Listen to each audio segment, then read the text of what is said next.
Biradushimisha cyane kuba warakoze subscribe kuri YouTube channel ya Montagne Rwanda. Uramutse utarayikora wayikora umanutse hasi iyi video ukareba ahantu hatukura handitse subscribe warangiza ukakanda. Urabuduhaye inkunga ikomeye cyane kandi tuzajya turabana mu biganiro byose bikoroheye cyane. Ntabwo bitangaje cyane uyu munsi ndamutse nkubaje niba hari umuntu uzi wabaswe n'itabi bitakugoye cyane ushobora guhita umbwira ko umuzi. Nibyo nanjye ndamuzi koko si wowe gusa. Kubatwa n'ikintu runaka ni igihe ukunze icyo kintu rimwe na rimwe atari na cyiza gusa kukivaho nibikorohere na gato bikakugora cyane.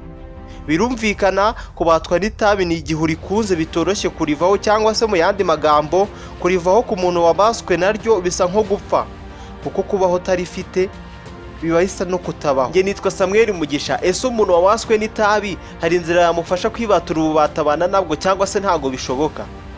Ubundi haba hari igitekerezo gitanga igisubizo kuri iki kibazo. Ibyo byose tugiye kubivugaho. Iki kiganiro cyitwa Menya Byinshi. Ni ikiganiro cya Montagne mukurikirana buri wa gatatu isaa 9:15 z'amanywa na buri ku cyumweru isaa 3:30 mu gitondo. Ikaze.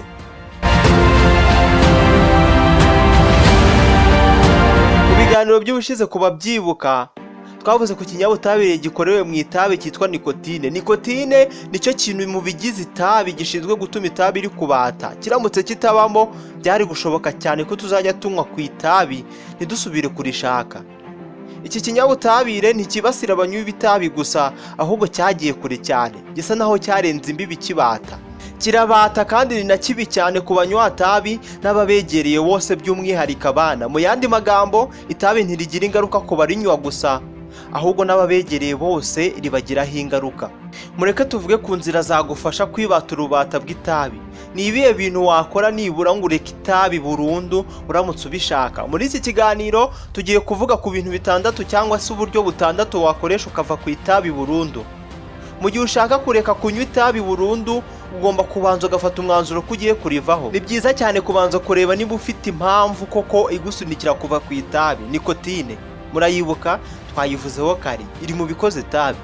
Nikotine irabata cyane, iyo ni nayo mpamvu ugomba kubanza kubona ndetse no gushaka impamvu igusunikira kuva ku itabi. Mu gushaka iyi mpamvu ushobora kubikora ushaka nk'ingaruka z'itabi ku buzima bwawe, gutekereza niba kubaho utarinywa byaba byiza kurushaho kuruta kubaho urinywa n'ubundi buryo bukoroheye.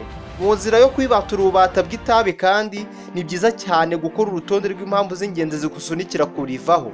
Ibi bizagufasha cyane kubona neza impamvu ugomba kureka kunywa itabi, ndetse urwo rutonde kandi nirwo wifashisha mu gihe ushutswe na none ushaka kurinywa, cyangwa se mu yandi magambo ni nka gasopo kuri wowe mu gihe wisanze ugiye kugushwa n'ikindi kintu runaka ukisanga ugiye gutandukira umwanzuro wafashe.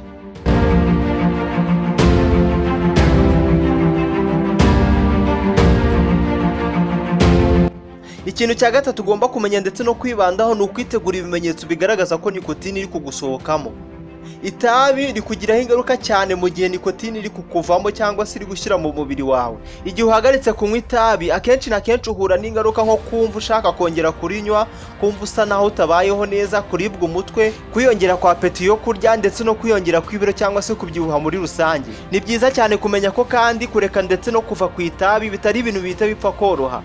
Hari ubushakashatsi bwakozwe bwagaragaje ko miliyoni 45 z'abanyamerika bakoresha nikotine, gusa 5% byabo nibo bonyine bashobora kuva ku itabi ku nshuro yabo ya mbere. Niba ushaka kuva ku itabi kandi gerageza ufate ijoro rimwe mbere yo gutangira inzira yo kurireka, umese nk'amashuka yawe uvanemo umwuka w'itabi ndetse unasukura ahantu hose hari ivu ry'itabi. Hanyuma gerageza usinzire uruhuke bihagije, ibi bizagufasha cyane. Ikindi kintu ushobora gukora kugira uve ku itabi burundu, gerageza usaba ubufasha. Ahangaha umuryango wawe ndetse n'inshuti zawe zagufasha cyane. Nk'urugero ushobora gutuma bamenya intego yawe ndetse ukanabasaba nko kutongera kukunywera itabi ku ruhande rwawe cyangwa se ukanabasaba kutazongera kuguha itabi. Ibi byagufasha cyane.